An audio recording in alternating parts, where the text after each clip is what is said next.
sore Mas. Selamat sore Mas. Sebelumnya perkenalan dulu, nama saya Agustus, saya dari Poltekkes. Hari ini saya akan memberikan penyuluhan tentang gejala dan penanganan awal hipoglikemi.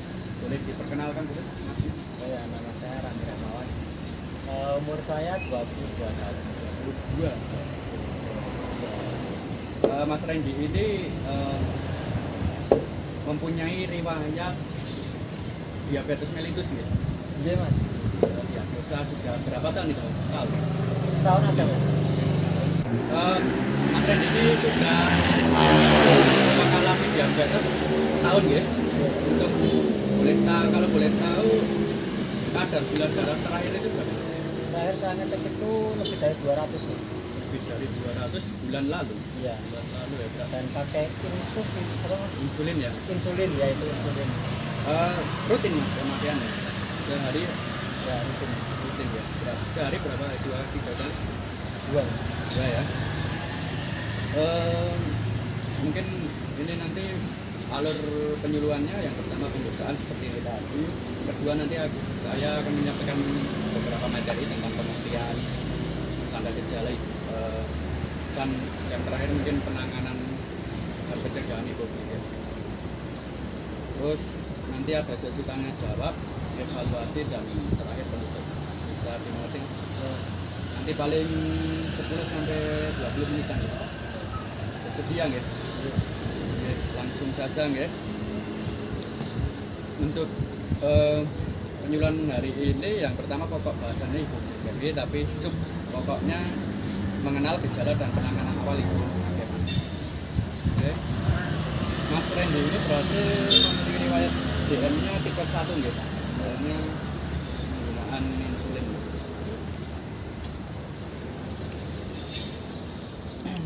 Untuk yang sebelumnya paham dengan hipoglikemi bukan? Bahkan nih Mas. Bukan ya. Lapor. Untuk sebelum masuk ke materi berarti diagnosa keperawatannya adalah kurang pengetahuan ya dengan gejala hipoglikemi dan sebagainya, dengan apa faktornya kurang informasi Mas. ya. Oke, langsung ke materi aja Mas. Ini ada medianya lembar balik ya.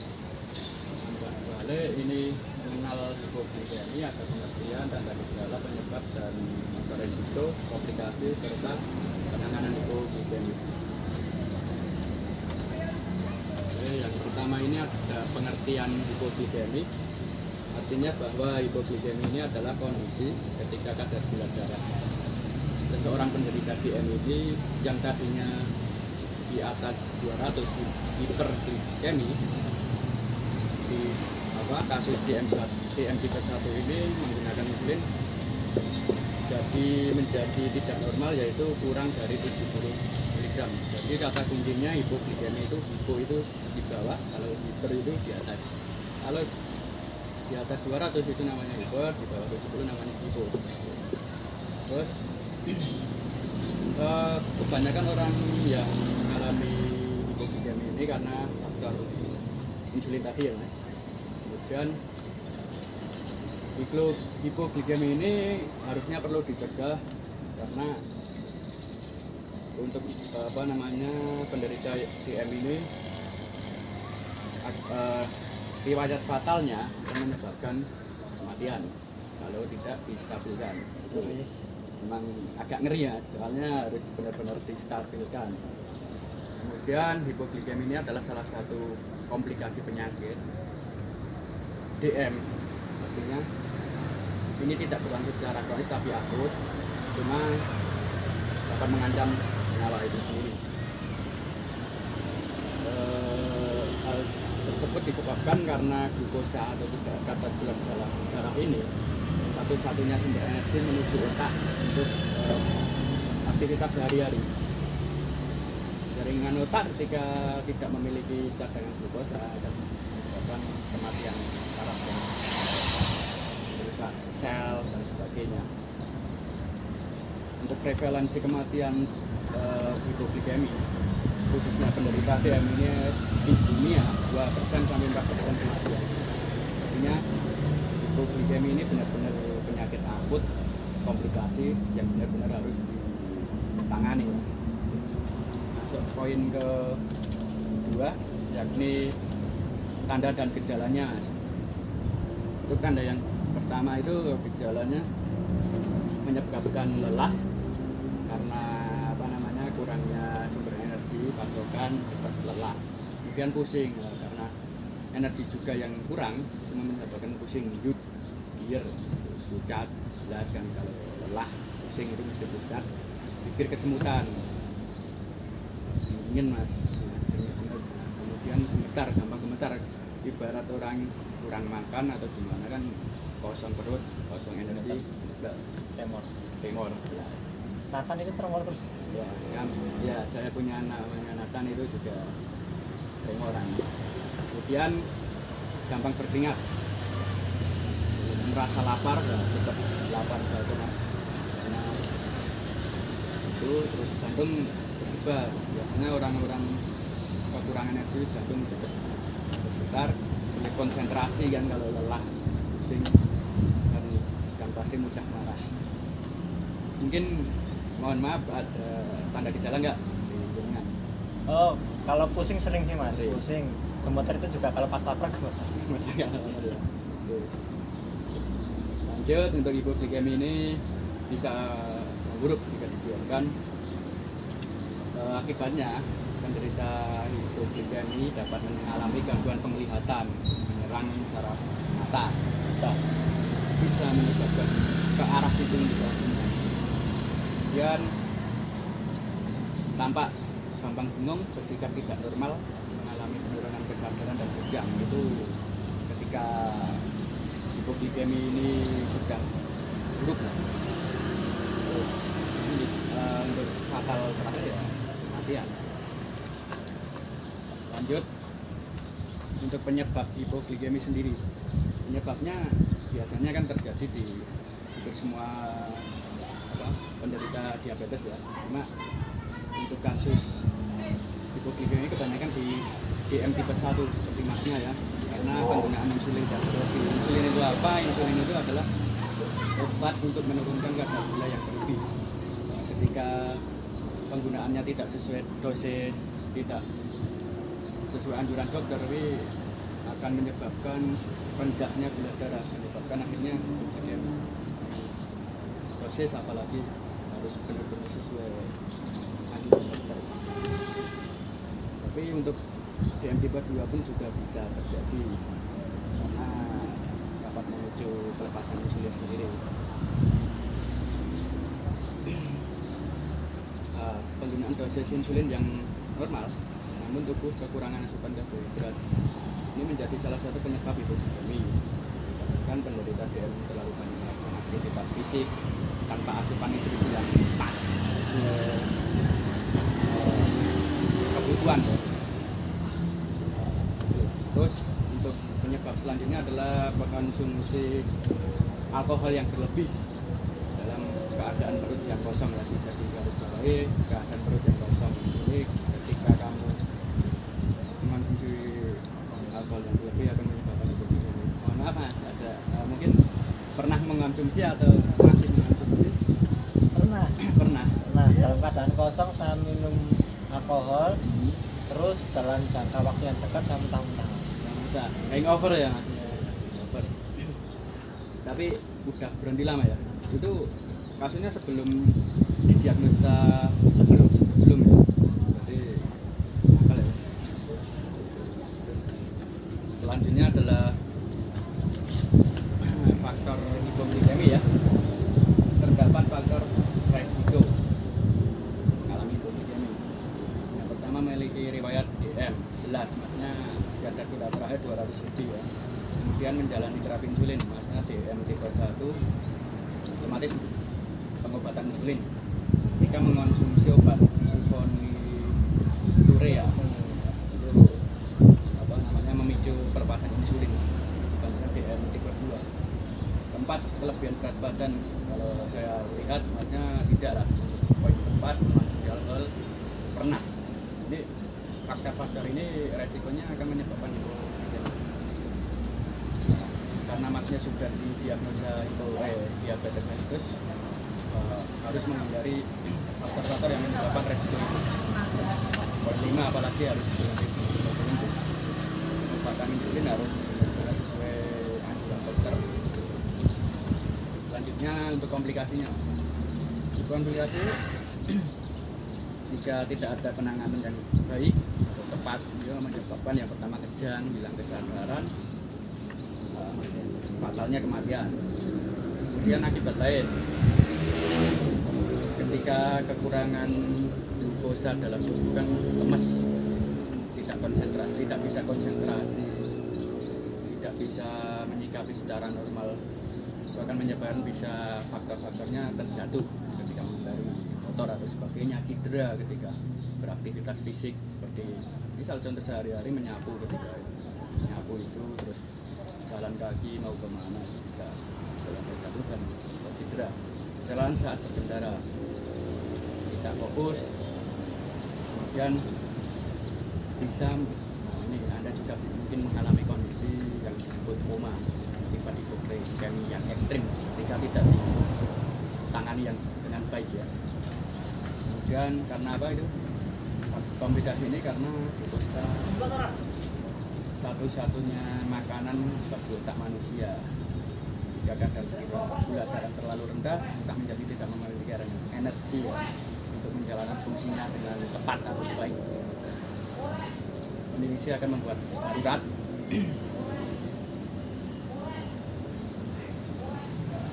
Untuk pentingnya untuk memahami gejala-gejala hipoglikemi yang ini agar terhindar dari komplikasi tersebut yang akan membahayakan nyawa ya. Penanganan hipoglikemi yang cepat atau yang tepat dapat menurunkan resiko terkena komplikasi itu.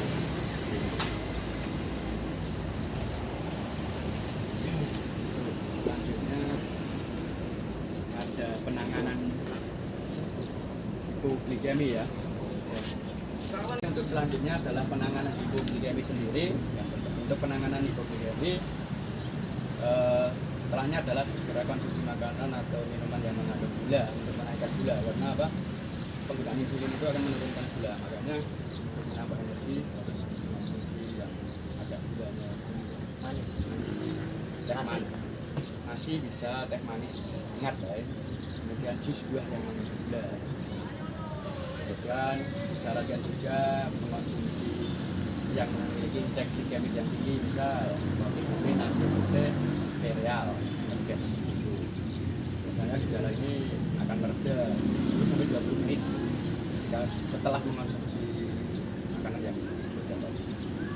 Menghindari makanan yang berlemak karena akan menyebabkan penghambatan penyerapan gula, dan kondisinya itu akan membuat. Kemudian sering-sering melakukan cek kadar gula darah dalam waktu 15 menit setelah mengonsumsi makanan tersebut. Setelah kadar gula darah bisa di atas 70 mg/dl, boleh mengonsumsi cemilan yang mengandung karbohidrat protein, misalnya seperti biskuit atau kacang-kacangan seperti itu. Tempe bisa, proteinnya tinggi kalau itu. Untuk yang terakhir adalah pencegahannya. Pencegahannya yang pasti makan secara teratur, tidak menunda makan. Kemudian menggunakan dosis insulin sesuai anjuran dokter ketika rutin cek gula darah. Tujuannya untuk memastikan kadar gula darah itu normal. Kemudian mengenali tanda dan gejala gula darah rendah, menghindari makanan yang kaya gula, karena selain dapat meningkatkan kadar gula darah, dapat menyebabkan penurunan gula darah dengan cepat juga ketika mengalami hipoglikemi reaktif. Yang terakhir, menghindari minum alkohol secara berlebih ketika perut kosong. Nah, ini alkohol dapat mempengaruhi kemampuan tubuh untuk melepaskan glukosa. Secara referensi seperti itu.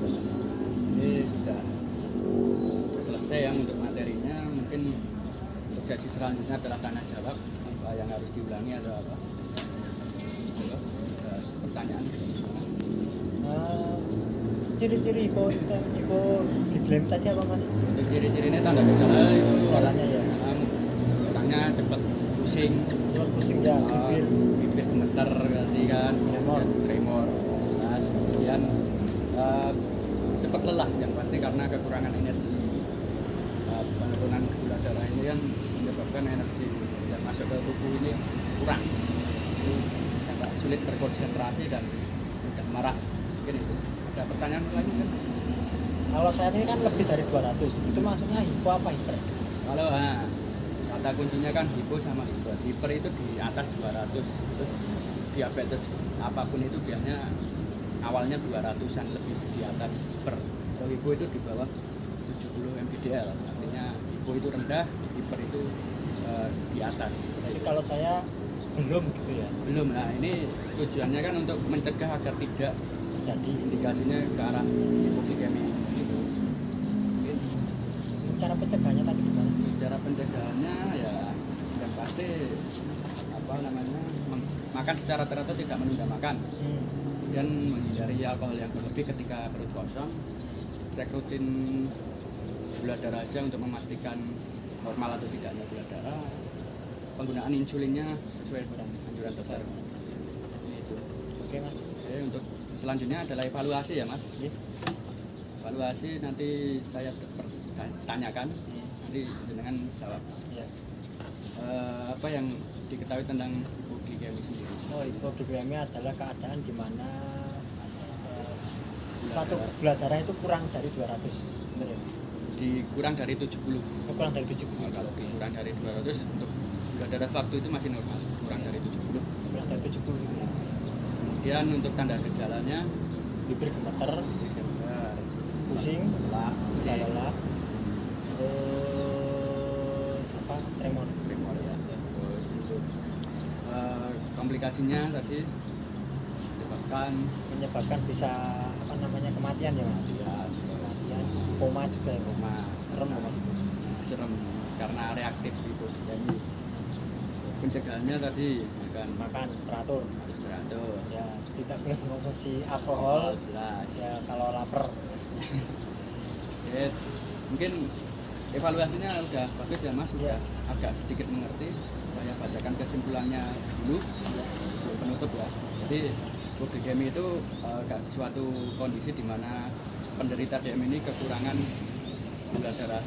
Gula darah itu menuju di bawah 70 mgdl.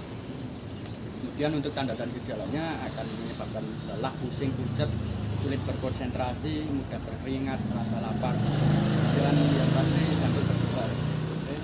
Penyebabnya ini penggunaan, kalau DM tipe 1 penggunaan insulin yang berlebih sama pengonsumsian alkohol yang berlebih ketika perut kosong ya. Itu faktor resikonya. Memiliki riwayat DM jelas, kemudian menjalani terapi insulin dan sebagainya ya. Komplikasinya bisa menyebabkan hilang kesadaran, kejang, dan menyebabkan yang fatal kematian. Penanganannya mengonsumsi yang kalau sudah terjadi hipoglikemi mengonsumsi teh manis yang hangat, kemudian roti, nasi putih, dan permen atau jus juga yang mengandung gula. Yang terakhir adalah pencegahan, makan secara teratur, penggunaan dosis insulin yang tepat, kemudian menghindari makanan yang kaya akan gula, pencegahan ya, dan menghindari minum alkohol secara yang berlebih ketika perut kosong. Oke, mungkin itu yang bisa saya sampaikan untuk acara penyuluhan pada hari ini. Terima kasih sudah setia dan bersedia mengikutinya.